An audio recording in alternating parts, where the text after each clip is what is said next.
झारखंड कांग्रेस के अनुशासन समिति के फैसले ने 4 कांग्रेस के नेताओं को निलंबित कर दिया है 6 वर्षों के लिए।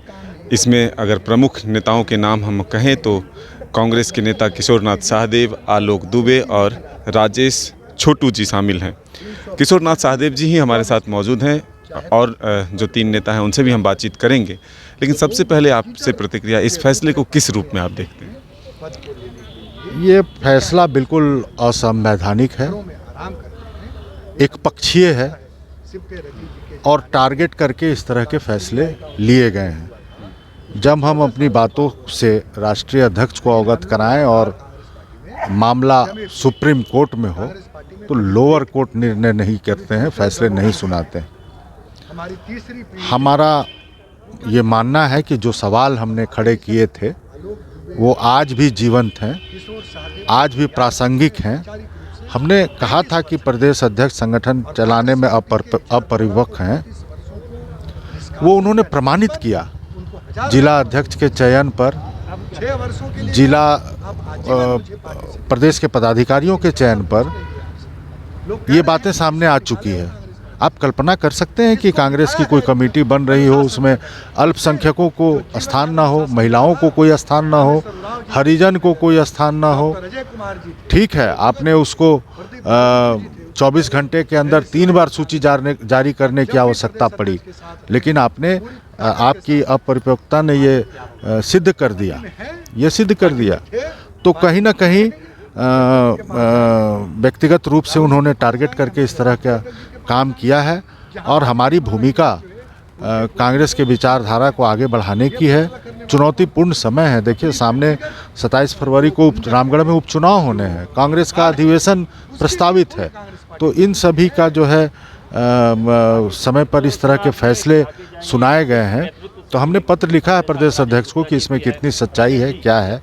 तो आगे हम लोग जो सदस्य जोड़े हैं उनके साथ बैठेंगे। बड़ी संख्या में लोग हैं, बहुत कांग्रेस के समर्थक हैं जो हम लोगों से बातचीत करेंगे और आगे क्या रणनीति हम लोग तैयार करेंगे। आलोक दुबे जी भी हैं, कैसा लग रहा है ये फैसला, इसको किस रूप में देखते हैं? ये फैसला कांग्रेस पार्टी की हक में नहीं है। आप लोगों से पूछें और जानकारी लेंगे तो आपको लगेगा कि 33 वर्षों से हम व्यक्तिगत रूप में कांग्रेस पार्टी में हैं और ये हमारी तीसरी पीढ़ी है कांग्रेस पार्टी में। हमने पूरी जवानी इसी NSY यूथ कांग्रेस में लाठी खाने में, जेल खाने में गए। 31 मुकदमे हमारे ऊपर में दर्ज हुए। आलोक दुबे, किशोर शाहदेव, राजेश गुप्ता को तैयार होने में 33 वर्ष लगा है। इस 33 वर्ष की विचारधारा को बाहरी आदमी हमको अनुशासन का पाठ पढ़ाएंगे क्या? कागज के पन्ने पर कलम की स्याही से आप निलंबन का फरमान तो जारी कर सकते हैं, लेकिन हमारी रगों में है, हमारी खून में है, हमारे शरीर के एक अंग अंग में है कांग्रेस पार्टी। इसको कौन निकाल सकता है जी? लेकिन आज जो इस कांग्रेस को आपने बचपन से लेकर अब तक सींचा, संवारा, आगे बढ़ाने का कोशिश किया, लेकिन आज वही पार्टी आपको निलंबित कर देती है। ये कांग्रेस के अपनी अंतर्कलह कब खत्म होगी? अपनों से ही लड़ता रहेगा तो फिर जो सामने मुकाबला जिससे है उससे कैसे पार पाएगा? बिल्कुल, पूरा देश देखेगा कि झारखंड में क्या हो रही है। छोड़ देंगे थोड़ी, निष्कासित कर दीजिएगा, निलंबित कर दीजिएगा। लेकिन कांग्रेस पार्टी में संपैथाइजर होने से, कांग्रेस के शुभचिंतक होने से, कांग्रेस का चाहने वाले होने से थोड़ी रोक सकते हैं आप हमको। हम जाएंगे रायपुर अधिवेशन, वहीं धरना में बैठे। संगठन या पार्टी को अपने तौर पर नहीं सोचने और समझने की ज़रूरत है कि अपनों से ही लड़ते रहेंगे तो फिर जो कहते हैं कि बीजेपी का सफाया करना है, आपका जो मुख्य विपक्षी पार्टी है, अपनों से ही लड़ने में आपका समय व्यतीत हो जाए। बिल्कुल सही कहा आपने। ये जिम्मेदारी उनकी थी, यह जिम्मेदारी उनकी है जिनको पार्टी ने मौका दिया है। ये जिम्मेदारी उनकी है जिसको पार्टी ने सरकार में मौका दिया है। आप पूछ लीजिए कांग्रेस के किसी भी कार्यकर्ता से, उनको 3 साल में सरकार होने का एहसास है क्या? सरकार में या संगठन में जो चाहिए एक ही 2 व्यक्ति को चाहिए। राज्यसभा का टिकट इन्हीं को चाहिए, कैबिनेट मंत्री का दर्जा इन्हीं को चाहिए, दूसरे ओहदे इन्हीं को चाहिए। कार्यकर्ताओं की बात कौन कर रहा है? आप पूछिए कांग्रेस के कार्यकर्ताओं से कि उनके चेहरे पर खुशी है सरकार होने का, तो वो कहेगा कि नहीं।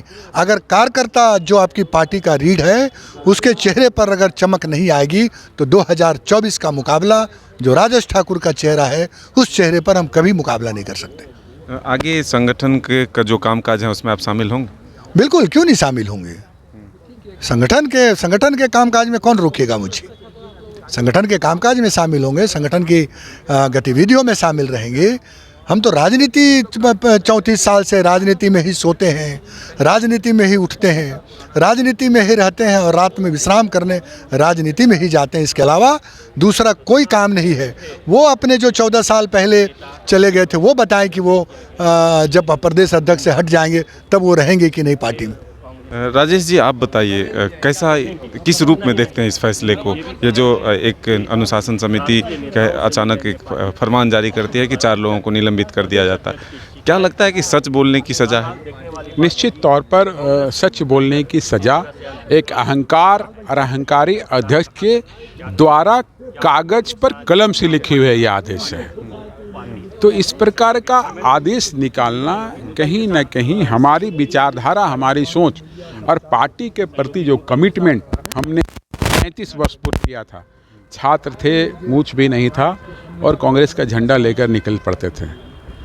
NSY के रूप में काम किया, यूथ कांग्रेस के रूप में काम किया, कांग्रेस के रूप में काम किया। तो उससे मुझे वो विचलित नहीं कर सकते। और मैं जिस परिवार से आता हूँ वहाँ 2 फ्रीडम फाइटर थे। तो अंग्रेज़ों से जब लड़ लिए थे, जिससे भारत की जनता का विचारधारा नहीं मिलता था और देशभक्ति, तो आज यहाँ कांग्रेस की भक्ति की बात है। तो जो अहंकार के साथ उन्होंने इस कार्य को किया है, तो इससे हम लोग आज भी सवाल कर रहे हैं कि आप कहाँ थे कोरोना काल में? ये कहाँ थे जब कोरोना का समय था? तो आपने देखा होगा राजेश ठाकुर नहीं थे, पब्लिक की सेवा नहीं कर रहे थे, कांग्रेस का झंडा लेकर नहीं घूम रहे थे, हम सभी ही घूम रहे थे। तो हम लोग कांग्रेसी हैं, कांग्रेस में हैं और कांग्रेस में अंतिम क्षण तक जीवन का कांग्रेस दुख होता है जिस पार्टी के लिए, जिस झंडा के लिए इतना कुछ किया, वो एक झटके में आपको निलंबित कर देता है। बात तो वही है कि एक ऐसे टीचर जो क्लासरूम में गए हैं, ब्लैक बोर्ड पर चौक लेकर बैठे हैं, मगर क्लासरूम में एक भी बच्चा नहीं है। कहने का तात्पर्य ये है कि जो कार्य वो कर रहे हैं उससे कांग्रेस मजबूत नहीं हो रही, कांग्रेस कमज़ोर हो रही है। इसी का फ़ायदा तो दूसरा विपक्षी दल ले रहा है। कांग्रेस अपनों से ही लड़ता रहेगा तो फिर मजबूत कब हो? कांग्रेस अपनों से नहीं लड़ रहा है। हम लोगों ने जब कांग्रेस के अध्यक्ष का इस बातें को रखा तो कहीं ना कहीं कांग्रेस पार्टी कमज़ोर नज़र होती हुई दिख रही है इस राज्य में। तो उस बात को हम लोगों ने रखा। तो बागी कहाँ से हो गए, अनुशासनहीनता कहाँ से हो गई, ये प्रश्न है। अगर कांग्रेस पार्टी एक ऐसी पार्टी है जिसमें हर एक कार्यकर्ता को अपनी बातों रखने के लिए स्वतंत्र है, और हम लोगों ने इस बात को रखा तो उसमें अनुशासन का ये पाठ पढ़ाने लगे। ये जब सोनिया गांधी के विदेशी मुल्क पे चर्चा पूरे देश पे चल रही थी, उस समय इन्होंने पार्टी छोड़कर सोनिया गांधी के खिलाफ बोलने का काम किया था। कांग्रेस पार्टी के खिलाफ इन्होंने चुनाव लड़ा और वो मुझे सिखाएंगे आज अनुशासन की पाठ। मैंने तो बोला कि ऐसे क्लास टीचर हैं जिस क्लास में एक भी बच्चे नहीं मगर ब्लैक बोर्ड में पढ़ने को तैयार है। आगे क्या करेंगे संगठन के कामकाज? कांग्रेस के जो भी कार्यक्रम आएंगे राष्ट्रीय, हम लोग खुद लोगों के बीच जाएंगे और करेंगे। और जिस प्रकार हमारा नेचर रहा है, कांग्रेस की विचारधारा रही है कि गरीबों का मदद करना, आम लोगों की सेवा करना, वो करते रहेंगे। उससे तो वंचित नहीं ना करेंगे निलंबन पे। तो ये आपने सुना कांग्रेस के 3 निलंबित नेताओं को, कांग्रेस के आलोक दुबे, किशोर नाथ सहदेव और राजेश छोटू जी, जिन्होंने अपना दर्द बयां किया न्यूज़ बायोस्कोप के साथ कि आखिर उन्हें किस बात की सज़ा मिली है। अपने सहयोगी मुर्शीद के साथ मदन सिंह, न्यूज़ बायोस्कोप, रांची।